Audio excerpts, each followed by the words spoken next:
Maravilha. Quando a Presbiteriana Central te chamou, a Presbiteriana Central de Campinas é uma igreja que é mãe e vó, talvez, de metade das igrejas do presbitério. 16 das Isso. 26. Então, assim, ela foi uma igreja, ao longo da sua história, uma plantadora de igrejas.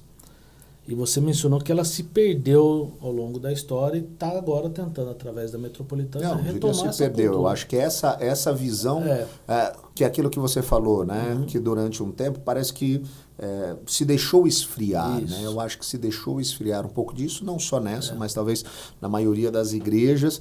E eu diria, muitas das igrejas nem chegaram a esfriar porque nunca tiveram. Né? A gente tem um dado muito triste, que cerca de 80% das igrejas, das nossas igrejas, pensando denominacionalmente, elas nunca se envolveram num projeto de plantação, nem sequer iniciaram uma congregação. Né? Nunca conseguiram ver uma igreja ser organizada. Então, isso é muito triste. Né? Mas é mais ou menos assim, é uma igreja que está percebendo a necessidade de uma redescoberta disso, de envolver, né? Entende a sua missão e quer trazer isso de volta. A gente teve uma experiência com Cosmópolis, né, que começou, a gente tinha uma célula em Cosmópolis, um grupo pequeno, que dominicalmente eles iam até Campinas. Até que o presbítero da igreja, na época, ele foi assaltado nessa estrada. E ele falou assim, chega, eu quero uma igreja em Cosmópolis. E eu lembro que na época o pastor Noidi e o Edilson, eles desafiaram esse presbítero e falaram, então vamos plantar uma igreja em Cosmópolis. Hoje essa igreja está lá, está estabelecida, está com o pastor Sival, inclusive. Uma igreja boa. Mas assim, como é que então a gente pode, no caso, isso é um caso isolado da nossa igreja ali que teve uma plantação com sucesso, mas muitas igrejas nunca passaram por processo de plantação, igrejas que talvez tenham aí décadas de existência. Então como é que essas igrejas já estabelecidas, elas podem pensar então a investir e ajudar a implantação de novas igrejas? Mas eu menciono ainda, como é que igrejas que têm poucos recursos podem impulsionar a plantação de outras igrejas? Vamos lá, Daniel. Eu acho que assim, uma das muletas que muitas igrejas usam para não se envolver com plantação de igreja é falta de dinheiro.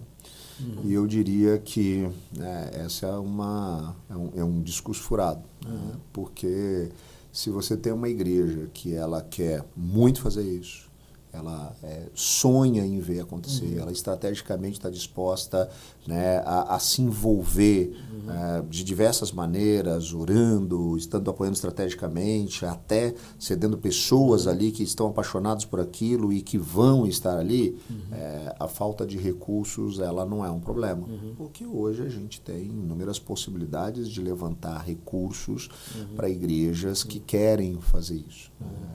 Apoio financeiro. A própria Igreja Presbiteriana do Brasil, ela tem, por meio do seu plano missionário cooperativo, uma proposta de apoio efetivo para igrejas que querem implantar novas igrejas. Existem apoios de outras igrejas, de outras organizações, inclusive possibilidade de dinheiro de fora do país. Então, eu diria, a falta de recursos, se há um interesse, uma intencionalidade, esse não é o problema. O que acontece é que, às vezes, existe a falta de interesse e o receio de igrejas que pensam que se elas forem investir na plantação de outras igrejas, inclusive com pessoas da sua igreja fazendo parte, compondo um grupo base para aquilo acontecer, elas vão perder pessoas e vão perder dinheiro. Então, é o pensamento mesquinho que é o problema, não é a falta de recursos. São duas coisas completamente diferentes. E uma coisa que eu posso garantir para você é que igrejas que superam esse pensamento mesquinho, que se dispõem a isso sem nenhum medo, né, de dizer, olha, nós vamos plantar uma igreja, quem quer ir? Porque eu falo que essa deve ser a fala de um pastor que está querendo se envolver, que a igreja se envolva na plantação de nova igreja. Deus está nos chamando a plantar uma igreja nessa região. Estamos aqui o plantador, temos aqui o projeto, quem quer ir junto? E se a maioria das pessoas quer, amém, é isso, é essa disposição. Se a gente tiver a pessoa que quer ir, a gente vai perder. O que eu tenho visto Deus tem sustentado. Todas as igrejas que têm essa ação, e a gente falou da Igreja de Campinas, nossa igreja mãe, a gente tem visto ao longo desses últimos 2 anos coisas sobrenaturais acontecendo. A gente tem visto o crescimento da igreja como nunca aconteceu, não apenas o número de pessoas chegando, mas principalmente no aspecto financeiro. A gente tem uma parceira, que é a Igreja Presbiteriana do Jardim Guanabara, uma igreja que também teve um grupo significativo que nos apoiou no início, fazendo parte do grupo base, uma igreja que apoia financeiramente o nosso projeto, que o próprio pastor relatou recentemente, que a igreja nunca tinha vivido também tamanho crescimento como nesse período recente, após esse envolvimento. Então, é o tipo de coisa que a gente tem percebido. Igrejas que entram num processo, inclusive, de revitalização, começam a pensar na plantação de novas igrejas, se envolvem nisso, essas igrejas elas ganham um novo ânimo, né? Elas ganham um novo gás, novas pessoas chegam, dinheiro chega, Deus abençoa. Então, eu acho que a grande questão é esse desprendimento, é entender que essa é a missão. Você não tem que ficar com medo, mas e se alguém for? Se alguém for é porque era para ir, porque Deus vai usar essa pessoa lá. Mas e aqui? Aqui Deus vai trazer pessoas tão capacitadas ou mais para cumprir esses papéis, porque Ele é o Senhor da igreja. Sim. Às vezes a gente acha que nós somos os donos da igreja, então a gente precisa ser responsável pela manutenção da saúde da igreja. A igreja é do nosso Senhor Jesus Cristo. Sim. É Ele quem sustenta a igreja. Ele é o Senhor da igreja. Então, se uma pessoa saiu daqui com recurso, saiu daqui, Deus vai trazer, é Ele que vai sustentar. E se a gente tem essa tranquilidade, a gente experimenta algo sobrenatural. Agora, se a gente tem uma visão mesquinha, a gente não vê nem o reino se expandir lá e a gente também não vê o reino se expandir aqui, porque uma visão mesquinha não vê o reino crescer de forma nenhuma. Então, ela fica ali em si mesmada, né? E aí o que acontece? Gradativamente ela vai encruando, né? Ela vai murchando. Isso é legal, porque você está falando de uma igreja sendo plantada, abençoada, e da igreja plantadora sendo abençoada junto, né? Muito. E aí tem dois aspectos. Tem um deles que é sobrenatural, que é esse que eu falei, e o outro, ele é mais estratégico. Por quê? Porque a igreja que está ali muito próxima, investindo, ela começa a ver algumas práticas da nova igreja e ela começa a perder o medo de algumas coisas. Algumas mudanças que às vezes a gente faz, ou algumas implementações que é tranquilo de fazer numa igreja mais nova, a igreja mais antiga, ela talvez precisa de um test drive primeiro, só que ela não vai conseguir fazer esse test drive. Mas se ela tem um test drive aqui do lado, aí todo mundo está vendo, o conselho está vendo, a liderança está vendo, olha, eles estão fazendo isso e não tem problema, isso rejuvenesce, né? Eu lembro que a gente, quando começou aqui a Metropolitana, a gente pensou assim, vamos fazer, a gente tem muita criança, muita família com criança pequena, vamos fazer algumas coisas que possam trazer esse público, impactar. E eu lembro que a gente fez logo no nosso primeiro ano, um acampa dentro, um negócio muito bem trabalhado, com barraquinhas dentro da igreja, um negócio muito bem feito, certo? Aquilo fez com que várias igrejas da cidade entrassem em contato com a gente, igrejas estabelecidas há muito tempo. Como é que vocês fizeram isso? Quanto custou isso? Nem é tão caro assim. Nossa, foi muito legal. Como é que a gente pode fazer isso também? E a gente deu os passos e muitas igrejas fizeram exatamente o que a gente tinha feito. Essas igrejas talvez não tivessem essa ousadia, esse ânimo de pensar dessa maneira. Eu estou usando só um exemplo pequeno, mas na hora que elas viram que, olha, funciona, nem fica tão caro, nem é tão problemático, opa, a gente pode fazer isso também, elas começam a fazer. E a gente viu isso em várias áreas acontecendo, porque as igrejas estão vendo o que está acontecendo, se torna uma vitrine, uma igreja que está nascendo e que está caminhando, né, com ousadia e tudo mais. E aí isso traz uma ressignificação para as outras igrejas também. Então, uma possibilidade de fazer isso. Né?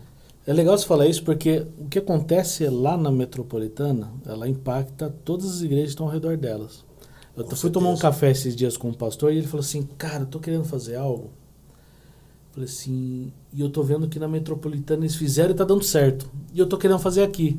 Então você vê que até não é só a mãe que está sendo abençoada, mas as igrejas ao redor estão percebendo que algo novo está acontecendo, está dando certo e elas estão porque às vezes a pessoa, até alguns não pensaram nisso e a gente tem que pensar, porque a igreja nova ela precisa fazer acontecer, então ela tem que pensar, ela tem que ser muito mais ousada, né? E então ela está pensando algumas coisas e às vezes, né, isso aí pode, não tinha pensado nisso, isso é legal, então esse é um aspecto. E o outro eu até tinha pensado nisso, mas eu fiquei com receio, será que isso dá? Só que a gente não tem receio de nada, porque o que pode acontecer com a gente? O máximo é continuar do mesmo jeito, né?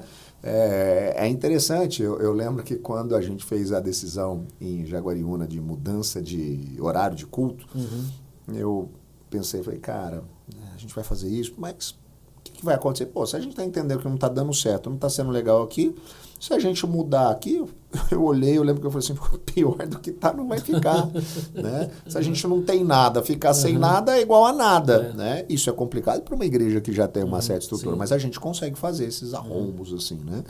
Então, eu acho que essa dinâmica, ela traz uma vitalidade, então é bom. Plantação de igreja não é só uma coisa que faz bem para a igreja que está nascendo, ela faz bem para todas as igrejas, né, que estão... eu vi isso acontecendo em vários aspectos, né? A gente citou aqui coisa das crianças, mas eu vi isso na maneira como a gente lida com as redes sociais, na maneira como a gente faz alguns eventos. Então, a gente está usando algumas coisas, porque esse é o nosso papel, uma série de pessoas tentando pensar e quebrar a cabeça para ver como você estrategicamente vai fazer isso. E aqui você tem pessoas que elas podem se aproveitar positivamente disso.